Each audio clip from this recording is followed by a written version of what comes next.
This is my new to me 2003 C-Dory 22.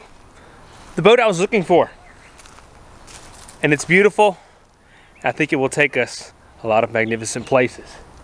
She's not exactly ready yet.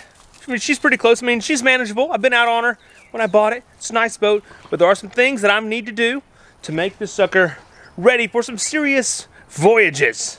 I think I'm going to refer to this as my mini yacht. She's in good overall condition, really good condition. There are just some things that need to be done to make her a little more reliable. In this video, I'm going to give you guys a quick overview of the boat, take you inside the cabin, let you check her out, just tell you a little bit about her. Then in another video, I'll be going over some of the things I need to address to make her seaworthy and ready for a grand adventure. Or a lot of grand adventures, I hope. So to start from the top, this is a 2003 C-Dory 22, the cruiser model. These are made to be lightweight, very seaworthy boats. They have a flat bottom, although a nice big V bow entry. These can handle some serious weather, some serious waves. They can also go in shallow places, and they're also small, light, economical to run, and easy to pull. I'm pulling this one with my Toyota Tacoma, and I pulled it all the way from Galveston, Texas, which is like 700 and something miles. I don't know. It was far, and we made it. Right now, she's set up with twin outboards. These are 2003 motors. The original motors that came with the boat, they only have 537 hours on them, which is not much. I'm not sure what I'm going to do with the motors yet. Now, this is a flat bottom boat, which means it can go in really shallow water. It drafts about 8 inches. This much. That's not much, you guys. We can go in some shallow water. This particular boat will be a pilot house model, meaning you control the boat from the inside of this cabin. I mean, you have all these windows all the way around. You can see pretty well. This will be great to protect me from the sun and the weather and the wind and the rain. Stuff like that might hinder me on my skiff or kayak or paddleboard. But with this, you're protected from all those elements that can sometimes ruin a trip or make you have to cancel a trip or alter your plans. All right, let's climb in. Nice big cockpit back here. The cockpit is not huge, but it is roomy enough. I mean, it's definitely not bad. But we do have some nice carpet down here in the bottom. This is some actually really good stuff, and I'm really lucky to have this in the boat. It's just great to kind of shed water and shed rain and keep everything clean. It's just, I don't know, I like it a lot. I don't think they even make this stuff anymore.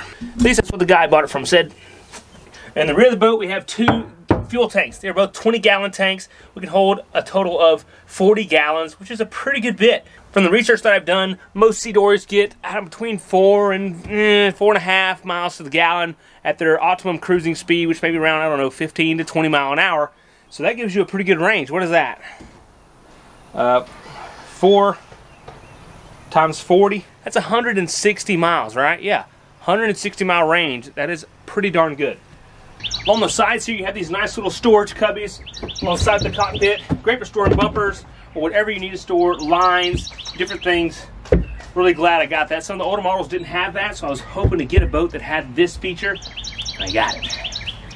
Now up on top of the cabin roof, there's actually a radar arch up there. I've removed the radar. It's just something I don't think I will need, and the radar unit, the digital unit inside, just the screen was all jacked up, and I wasn't going to replace it. So I just figured, okay, I'm going to take that off. So that's really the only thing I've done to the boat. That, and I just kind of dressed up the wiring a little bit. But other than that, everything you're looking at is pretty much just how I bought the boat. All right, let's go inside. Have a nice little door here to enter into the cabin. And I just love this cabin. I mean, it's just so nice to be able to get out of the sun and out of the weather. I'm so much looking forward to spending time in here and sleeping in here. How awesome is that going to be? On the port side, or the left side of the cabin, you have this nice dinette table. Great spot to sit, chill, eat. Got a table, I can work, I can edit, I can, do whatever I want to do. I can have someone here with me, I can have my family here with me. And I mention my family because that is probably one of the main reasons that I got this boat, is now I could take my family with me on these adventures and keep them safe. They don't have to weather a lightning storm and things, and the cold and just the rain like I do, because I'm okay with it. But when you have a wife and young children, you don't really want to put them through that. And I want them to come with me, so this boat is going to allow that. Now, under this seat, I have a 20-gallon fresh water tank, which is plumbed over to the other side to this little sink here. Down here at my foot, I have a little foot pump. If you pump the foot pump, you get water coming out.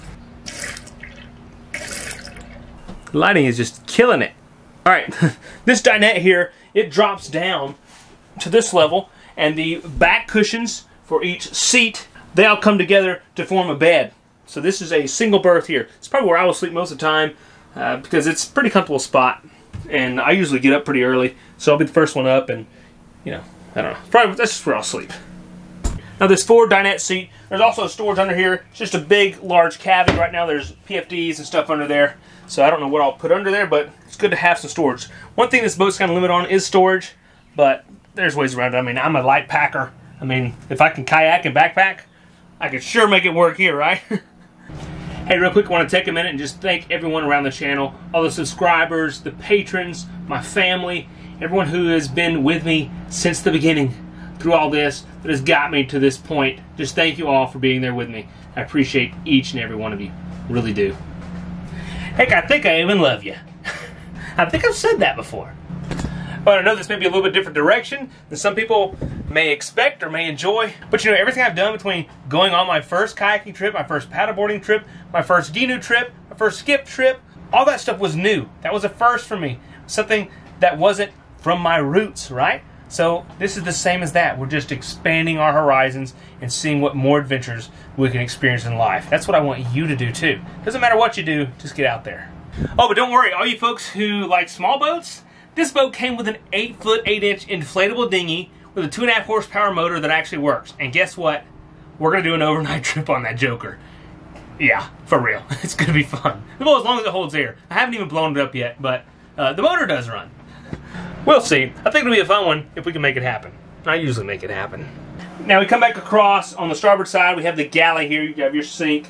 And over here you have it's actually a diesel stove. I'm not sure I'm a fan of it. This boat actually came from Alaska originally. That's where it was purchased at. That's where it was used first. So that was probably a good option if you're in Alaska, but when I'm in the South, I don't think I really need that. Now underneath the galley here, you've got a pretty good bit of storage. Just a large open cabinet that I can, you know, do some things to make it, you know, the space more efficiently used. I'm kind of into that sort of thing, so that'd be a fun thing to do, but you never know. I could just put bags or dry bags or something in there. We'll see how that develops. Now just to the left of the galley, under the helm seat, or where the captain steers the boat, you have an ice box. It looks like a refrigerator, but it's really not. It's basically just a side opening cooler. I'm probably going to end up taking this out. I saw another C-Dory, or a few other C-Dories, that just took this out and they just put some shelves or drawers in here. If I need to keep something cold, I'll just have a cooler sitting in the cockpit that'll double as a seat back there. But I want to use this space efficiently, you know, for storage, and this just isn't a very good use of that space. So it's going to come out. Over here on the starboard side of the boat, you have your helm station where you steer the boat. All your motor controls are over here.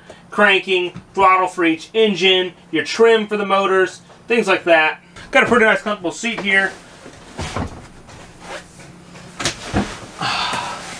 Great spot to sit. Got a nice sliding opening window here. Steering wheel, you can control this bad boy and take it where you want to go. Compass, your gauges up here, your hour meter, and your main switch panel down here for all of your electronics. Now also up here, I have this remote control. This is a remote control for a spotlight that is mounted right up on top of the roof. It works, it's pretty cool. My kids love it. First night I pulled this thing home, it was getting dark. The kids came out and got in the boat. They were playing in it like crazy. I got this thing out. They were shining the spotlight all around in the neighbor's yard, into windows and stuff. So we had to turn it off pretty quick, but it's really, really cool. So if I do any night navigation, that will certainly be handy. Something pretty cool we have. Why isn't that working? Oh, do I have all the lights? No, it should work. My battery turned off? No, I got it jacked up. We have a power wiper. Pretty cool. I have it turned off right now, but I've been janking with the wire and trying to clean it up, so everything's not hooked up right this moment. Now, also up here, we have a Garmin chart plotter. This is the GPS Map 740S. It's a pretty good unit. It's not too old. I'm not sure what I'm going to do with that. I mean, I certainly can keep it, but it doesn't have charts or anything on it, so I'm gonna have to figure that out. Up above there, you have your radio, your VHF radio if you need to call for help or just communicate with other boats or marinas or things like that. Then you have a radio sound system with a couple speakers here and here. Not really a whole lot. That's a very outdated radio, so that's probably going to have to go. We've got a couple cabin lights in here to light the cabin at night. Those are certainly nice to have. This front center window actually opens up So as you're cruising, you can get some good airflow into the cabin to keep things cool in here. Right here you can see these holes. This is where the radar unit was mounted. It was just, like I said, it was just shot, so I just got rid of it. Now up under here is the V-Berth. Just a big old bed and a toilet. Let me show you. This is a pretty nice and large area. You can really stretch out up in here. Could easily sleep 2 adults or 1 adult and 2 children. So it's really going to work out nice. You have a hatch right here that opens up, so you can use this for airflow, and also if you're anchoring, you can reach the anchor because there's a bow roller right on the bow, so your anchor always stays ready to deploy. Pretty nice. I've always wanted that. And then down here at my feet, you have the anchor locker, which is where your chain and your rope for your anchor is stored. There currently isn't any storage under here. All of these compartments under here are filled with foam, just flotation for the boat if it were to sink. This cushion pops out and allows you to use your toilet. Fortunately, it's a brand new toilet, never been used, so it's nice and fresh. Well, it's not brand new. I mean, it's a pretty old toilet, but it's never been used. Right back here behind the helm, I've got all these wires and this mess that I need to clean up. The whole electrical system needs good going through, and some wires probably need to be replaced. I really want to make this thing reliable and just ready to go, and I don't want that to have problems while I'm out on the water, so I'm going to take a lot of time and go through this boat. Now we're up on the bow of the boat. You can see the roof, the radar arch, our spotlight, and the grab rails along the top to help you as you're coming forward. Down here our hatch is cracked. We do have new pieces of Lexan to replace that with. That's one of our projects we have to tackle pretty quickly. And up on the bow you have a nice bow rail. You have your anchor roller and a cleat here to cleat your anchor off with. A lot of the boat, at least the walking surfaces, like around the edges and the bow here, the boat is covered with a good non-skid surface. It's really nice and grippy. That helps you not to slip off the boat in wet and rocky conditions. Well, that's the grand tour of the boat. I really hope you like it. I know I love it. I'm so looking forward to all the adventures we're going to have on it, and I hope you are too. I'm about to make a video of all the things I need to upgrade and update or repair on the boat. So check that out. And hey, I look forward to seeing what comes of this boat. All right, folks, take care of yourselves. Get out there, and God bless.